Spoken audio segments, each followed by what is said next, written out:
Hello friends, welcome back to ASS Science Foundation. This is our fifth class of surface areas and volume, and we have discussed about cube and cuboid in our previous four classes, and we have solved 8 or 9 questions about this. Okay, and our next topic of discussion will be cylinder. Okay guys, इसमें हम क्या पढ़ेंगे? Right circular cylinder. ठीक है, चलो अब topic पे चलते हैं फिर। देखो सिलेंडर सबसे पहले क्या होता है, आपको मैं बताना चाहती हूँ। कई टाइप का होता है ये शेप, ठीक है। देखो एक ऐसे राउंड, ये हमने रफली बना दिया गाइस, ये भी आपका सिलेंडर होता है। ओके, और देखो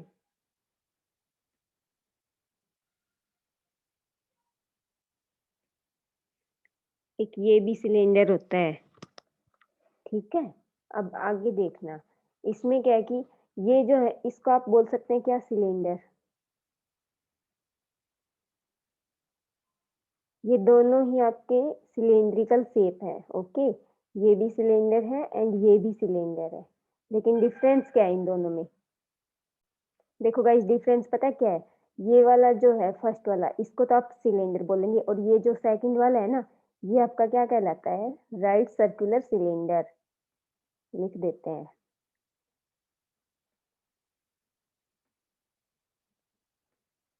राइट सर्कुलर सिलेंडर।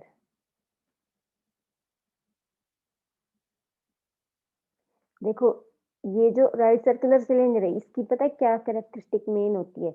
इसमें जो रेडियस होती है ना, डायमीटर या रेडियस जो भी है, वो और हाइट जो है ये एक दूसरे के परपेंडिकुलर होता है। मीन्स ये जो एंगल हुआ ये 90 डिग्री का हो गया। ओके, कौन सा? रेडियस या फिर डायमीटर, मान लो आप डायमीटर है, इसके और हाइट के बीच में जो एंगल है ये 90 डिग्री का हो जाएगा। ऐसे ये बॉटम वाला भी डायमीटर हो गया, ये डी है, एंड ये इधर एच है, मीन्स हाइट है। ओके, और डी का हाफ हो जाएगा रेडियस, डायमीटर का हाफ। ओके, ये इसका सेंटर पॉइंट हो गया। जैसे ही ये इधर इतना हो गया रेडियस, यहाँ भी डायमीटर और हाइट के बीच में 90 डिग्री का एंगल है, लेकिन यहाँ देखो इस वाले फर्स्ट वाले में ये इसकी रेडियस है, रेडियस और हाइट के बीच में 90 डिग्री का एंगल नहीं है। 90 का होता तो ऐसे आता, ये 90 से बड़ा एंगल है। ओके, एंड इधर देखो बेस में, यहाँ पे 90 का होता तो ऐसे होता, 90 से कम एंगल है। इट मीन्स ये राइट सर्कुलर सिलेंडर नहीं है। तो हमारे पास जो भी क्वेश्चन आते हैं अपने एग्जाम में, वो इससे रिलेटेड नहीं आते। कभी भी आपको एग्जाम्स में ऐसे सिलेंडर से क्वेश्चन नहीं पूछे जाते, हमेशा राइट सर्कुलर सिलेंडर से क्वेश्चन पूछे जाते हैं। ओके, ठीक है, ये वाले सिलेंडर से। अब हम इसके बारे में थोड़ा सा पढ़ते हैं। देखो राइट सर्कुलर सिलेंडर, सबसे पहले तो ये होता कैसा है ये देखिए। देखो हम आपको यहाँ पे ड्रॉ करके दिखा देते हैं।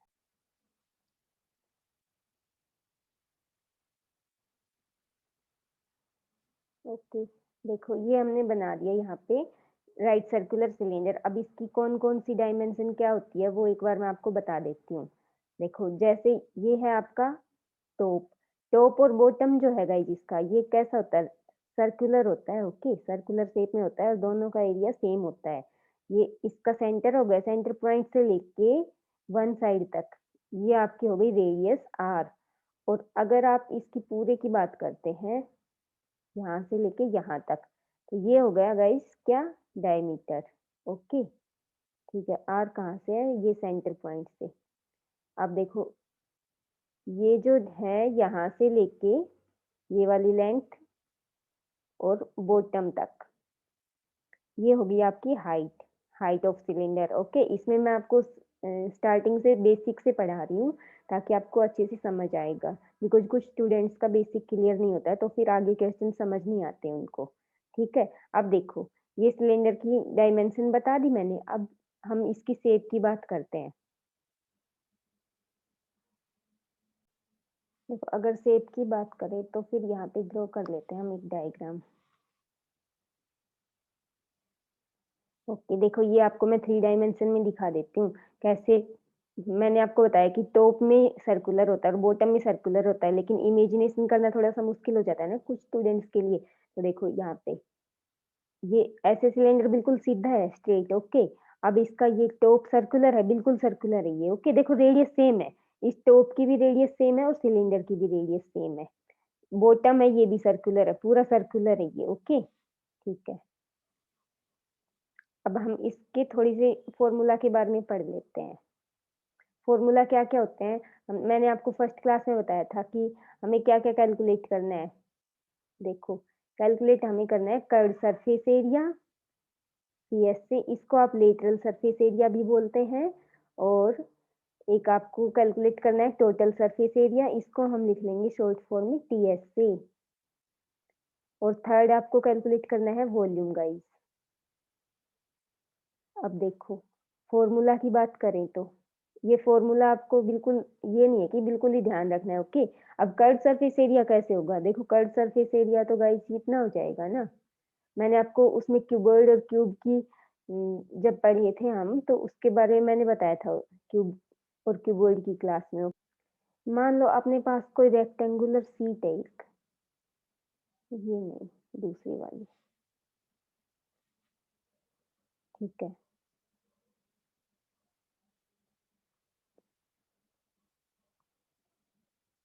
मान लीजिए आपके पास ये रेक्टेंगुलर शीट है, ओके। अब देखो, इस शीट को आप जैसे ही फोल्ड करेंगे, जैसे आपने इसको फोल्ड किया, फोल्ड कैसे किया इसको? ऐसे अगर इसको फोल्ड किया गोल, तो फिर ये सर्कुलर शेप में बन गई, ऐसे इस सिलेंडर की तरह बिल्कुल। एक किनारे पे आके इसको एक दूसरे किनारे से अटैच हो गई। जो रेक्टेंगुलर शेप है, इसी से तो सिलेंडर बना ना, अगर हमने इसको राउंड शेप में किया तो। अब देखो, इसकी डायमेंशन कैसे होगी?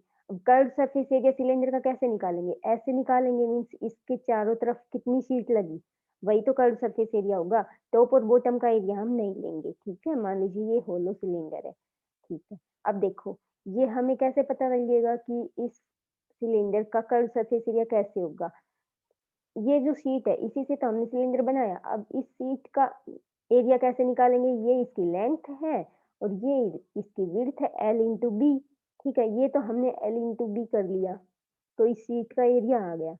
लेकिन सिलेंडर में तो ये जो इसकी लेंथ है, ये किसके इक्वल होगी? ये लेंथ गाइस किसके इक्वल होगी? ये जो सर्कल है ना, इसके पेरीमीटर के इक्वल, मीन्स इसकी जो हिंदी में बोलते हैं हम परिधि इसको, ओके। जो भी ये इसका टॉप वाला या बॉटम वाला सर्कल बनेगा, इसका जो भी पेरीमीटर है वो कितना होगा? वो हो गई लेंथ। अब पेरीमीटर का फॉर्मूला क्या होता है? सर्कल के पेरीमीटर का फॉर्मूला होता है गाइस 2πr। ये पाई का सिंबल हो गया इंटू आर, ओके। ये होता है पेरीमीटर, इसको हम लिख लेते हैं पी से, ठीक है। ये हो गई एल। अब देखो, ये यहाँ पे जो रेक्टेंगल की विड्थ है, ये कितनी है? बी। और ये जो सिलेंडर है, इसकी है ये हाइट, ओके। तो अब हम बी की जगह पे हाइट लिखेंगे, एल इंटू बी है ना अपने पास। एल की जगह हमने क्या लिखा? 2πr, ओके, इंटू बी की जगह क्या लिखेंगे? हाइट। देखो, अपना फॉर्मूला बन गया ना। सीएसए का फॉर्मूला क्या बना? 2πr h, okay. Curve surface area अपने पास क्या हो जाएगा? 2πr h, ठीक है। अब चलते हैं हम इसको भी वो करते हैं, 1 मिनट।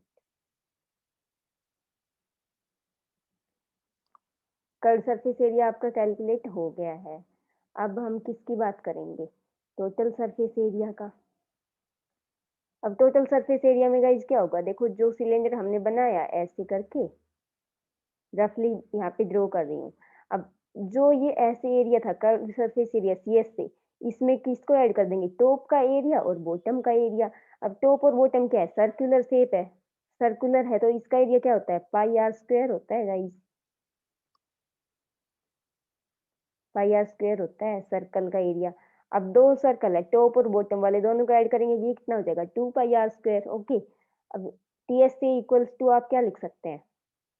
इसको आप ये भी लिख सकते हैं, सी एस से curve surface area of cylinder plus area of top and area of bottom, ये भी लिख सकते हैं। और ये भी लिख सकते हैं 2 into base of cylinder, base, हाँ base area of cylinder, area of base, ये लिख देंगे आप, 2 × एरिया ऑफ बेस, ये भी लिख सकते हैं। दूसरी बात क्या लिख सकते हैं इसको, CSC प्लस 2 पाई को हम ऐसे लिख लेंगे, ठीक है, शॉर्ट फॉर्म में 2 πr², ये भी लिख सकते हैं आप।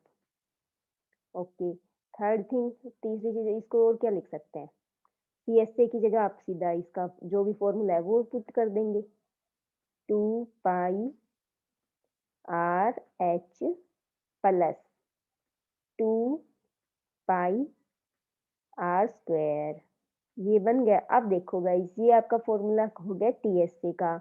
इसमें से क्या क्या कॉमन है, 2πr दोनों में कॉमन है, 2πr कॉमन है, इसको आप आउटसाइडर लिख लेंगे, आउटसाइड लिख लेंगे, 2πr into H plus R, और R प्लस H भी लिख सकते हैं आप। ये हो गया किसका फॉर्मूला गाइस, ये हो गया टोटल सरफेस एरिया का formula, 2πr into H plus R और R प्लस H, ये आपको याद रखना है। एक फॉर्मूला आपके पास ये बन गया, ठीक है। अब चलते हैं वॉल्यूम पे। देखो वॉल्यूम क्या होता है, वॉल्यूम जो है ना, इसको आप कैसे याद करेंगे, यहीं पे बता देती हूँ।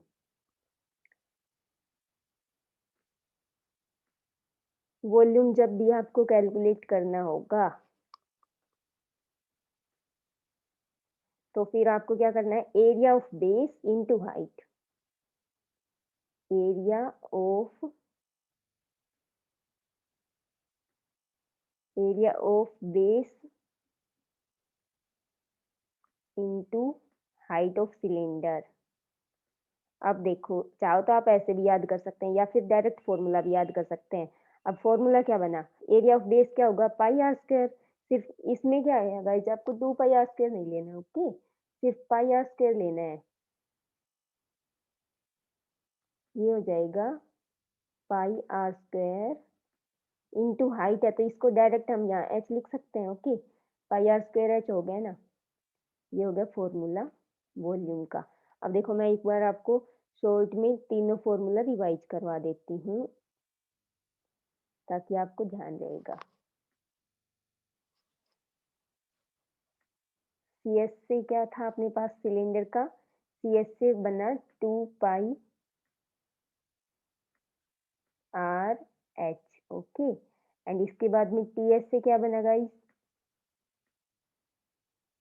ये बना 2πRH प्लस 2πr²,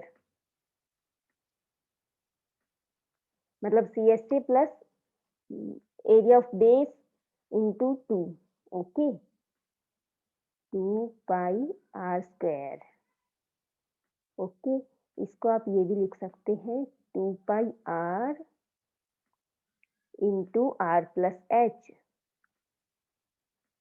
ओके, ये हो गया आपका फॉर्मूला TSA का। एंड वॉल्यूम क्या हो गया, वॉल्यूम हो गया guys area of base into height means πr²H, okay, ये तीनों फॉर्मूला आपको बिल्कुल याद रखने हैं, एग्जाम में ये बहुत काम आते हैं।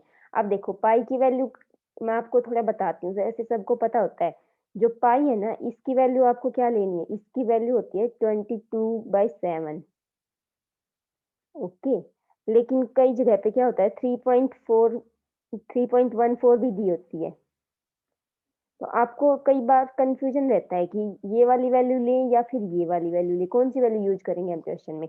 गाइस ये आपको मोस्ट इम्पोर्टेंट ध्यान रखना है, सबसे मेन पॉइंट है ये, जब तक आपको कहा ना जाए क्वेश्चन में कि आप पाई की वैल्यू 3.14 लें, जब तक कहा ना जाए, कुछ भी नहीं कहा जाए, तो आपको वैल्यू ये वाली लेनी है 22.7, ओके, इससे आपका आंसर बिल्कुल करेक्ट आएगा, ठीक है। हमेशा 3.14 वाली नहीं लेनी है, जहाँ पे दी होगी कि आप पाई की वैल्यू ये लीजिए 3.14 तभी आपको लेनी है, नहीं तो नहीं लेनी है। जब आपको कोई भी वैल्यू नहीं दी होगी तो आप लेंगे 22/7, ये आप पाई की वैल्यू लेंगे। अब देखो मान लो कि हम एक एग्जाम्पल लिख के चलते हैं अभी,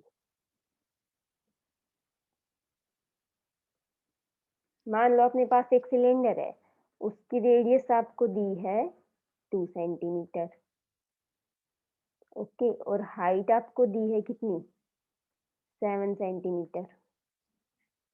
और आपसे पूछा है इसका सीएस से निकालना है, टीएस से और वॉल्यूम, तीनों चीज़ निकालनी है। अब आप कैसे कैलकुलेट करेंगे? एक बार मैं आपको थोड़ा-सा बता देती हूँ एग्ज़ाम्पल के लिए। सीएस से आप कैलकुलेट करेंगे, 2 पाई आर एच होता है, 2 पाई आर एच। अब लिख लेंगे यहाँ पे, जो भी वैल्यू है वो पुट करेंगे। 2 इंटू पाई की वैल्यू क्या बताई थी? 22/7। ये हो गई इतनी, एंड इंटू आर कितनी है गाइस? देखो 2 है, 2 लिखा इंटू 7 किया, एच 7 है तो 7 लिख दिया। अब 7 से 7 कैंसिल, 2 इंटू 2 4, 4 इंटू 22, ये आ जाएगा आपके पास में 88 सेंटीमीटर। देखो मैंने आपको बताया था ना, एरिया जो है वो स्क्वायर में होता है हमेशा, तो 88 सेंटीमीटर स्क्वायर। अगर ये आपको याद नहीं रहे कि सेंटीमीटर ये स्क्वायर होगा या फिर क्यूब होगा, तो पता है क्या करना?